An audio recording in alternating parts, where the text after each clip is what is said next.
Be Quiet sent over their Pure Power 10 500 watts. Now this is a rather interesting power supply because I'm not JonnyGuru and don't have £40,000 worth of power supply testing equipment here for you. I'm not going to be doing a full review. It's more a showcase style video just to show you off the power supply, show you what connections it has and all that sort of stuff. Starting off with a quick look around the box, you can see that it's pretty stylish, obviously mainly black design with the Essentials logo on the side, and of course on the back you have the specifications and what connections it has. Taking a look at the power supply itself, as you can see, it's a pretty stylish design, especially if you're going to have it fan up with the orange accents around the fan inside, so that's pretty nice. You also have the Be Quiet logo embossed in the metal on one side if you do have it fan up, or if you have it fan down you can see the full specs list on the side, and that will be the right orientation, or that will just be specs facing out if you do have it fan facing down. Taking a look at the back of the power supply, you can see that it's fairly standard. You've got some ventilation, you've also got your 3-pin kettle lead in, and your standard rocker switch. Taking a look on the other side, you can see the pre-attached power supply connections.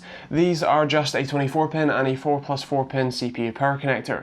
It's important to note this, as if you're planning on using this with a relatively high-end sort of X99 build, most of those motherboards require an 8-pin and a 4-pin to work properly, especially if you plan on overclocking them, so this might not necessarily be for you. It is important to note that you do also have 600 and 700 watt variants of this model, so if you need a few extra connections and a little bit extra power, you can go for one of those. When it comes to the modular connections, you have two PCIe power connections. These connections are directly connected to a single 8-pin PCIe power connector, which means that this power supply only supports a total of two 8-pin power connectors, which means that if you're planning on running especially multi-GPU, this might not be possible, especially if you're planning on running multi-high-end GPUs. The drives connections on the power supply are a little bit interesting.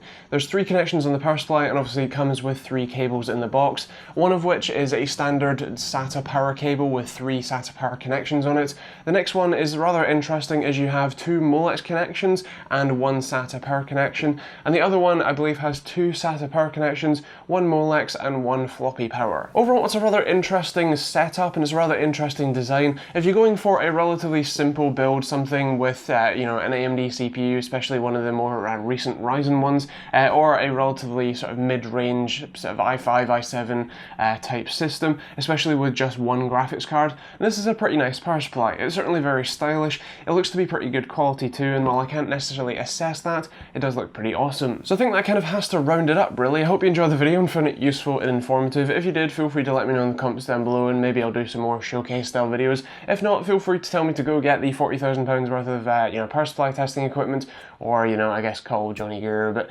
either way, feel free to let me know in the comments down below what you think and all that sort of stuff. I'll leave some other videos here for you, and of course the subscribe button over this side. Feel free to use the links in the description down below to check out this or anything else that genuinely does help me out, so if you could use those, it'd be fantastic. And otherwise, that's pretty much it. Thanks for watching, we'll see you on the next video.